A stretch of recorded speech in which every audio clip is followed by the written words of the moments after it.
મિત્રો, હું એક ગૃહિણી છું. અત્યારે હું 34 વર્ષની છું. મારું શરીર ભરેલું છે. મારા ઘરમાં હું, મારા પતિ ને મારા 2 બાળકો રહીએ છીએ.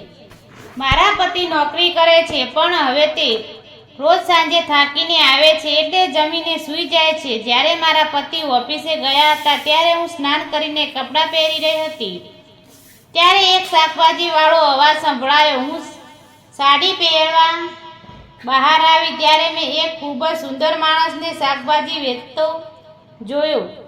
મેં મારા વિસ્તારમાં આ શાકભાજી વાળાને ક્યારેય જોયો ન હતો. કદાચ તેનો નવો શાકભાજી વાળો હતો. મેં આજુબાજુમાં જોયું અને તેને મારી પાસે બોલાવ્યો. જ્યારે તે નજીક આવ્યો ત્યારે મેં શાકભાજીના ભાવ પૂછ્યા. ત્યારે એણે મને કહ્યું કે, ભાભી, તમારે શું જોઈએ છે? અને મેં એની સામે જોઈને કીધું કે મને એક મોટી કાકડી, ગાજર, મૂળા અને કોબીજ જોઈએ છે, કારણ કે મારે આજે સલાડ બનાવવાનો છે.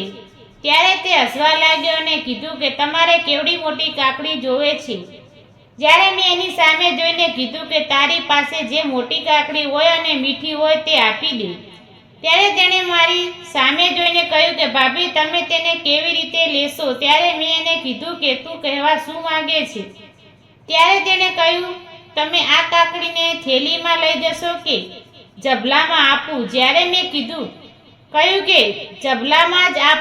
તેણે કાકડીનું વજન કર્યું. પછી મેં તેની સામે જોયું તો તે 40 વર્ષનો મજબૂત રેલ્સ ટાઈપ જેવો દેખાતો માણસ હતો. જ્યારે હું તેની પાસેથી શાકભાજી લઈને ઘરની અંદર જવા લાગી ત્યારે તેણે મને કહ્યું કે ભાભીજી, પૈસા તો આપતા જાઓ.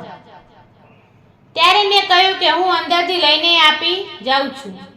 હું અંદર જવા લાગી. જ્યારે મેં પાછું ફરીને જોયું તો તે મારી સામે જોઈ રહ્યો હતો. જ્યારે હું મારી પાછી આપી ત્યારે મેં જોયું કે તેની નજર મારા પર જ ટકેલી હતી અને તે મને ધ્યાનથી જોઈ રહ્યો હતો. મેં તેને પૈસા આપ્યા અને એ આગળ ચાલવા લાગ્યો. હવે મારા મનમાં એના માટે વિચારો આવવા લાગ્યા હતા. અને જ્યારે બીજે દિવસે એ શાકભાજી વાળો આવ્યો ત્યારે હું બહાર આવીને ત્યારે બપોરનો સમય હતો એટલે સોસાયટીમાં લોકો પણ દેખાતા ન હતા. ત્યારે મેં શાકભાજી વાળાને મારી ઘરની અંદર બોલાવ્યો અને શાકભાજીના ભાવ પૂછવા લાગી. ત્યારે એણે કીધું કે તમારે જે આપવું હોય તે આપજો. ત્યારે મેં કીધું કે કાલની કાકડી કડવી હતી, તેનાથી મારા સંભારો બગડી ગયો છે.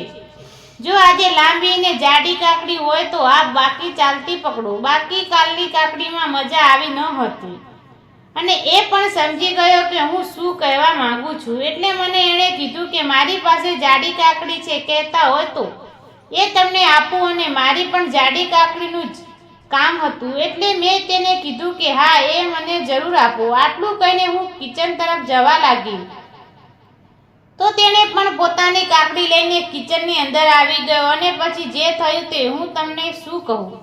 તમે સમજદાર છો કે જાડી કાકડીનું મેં શું કરવું હશે? મિત્રો, વિડીયો પસંદ આવ્યો હોય તો વિડીયોને લાઈક અને ચેનલને સબસ્ક્રાઈબ જરૂર કરશો. ધન્યવાદ.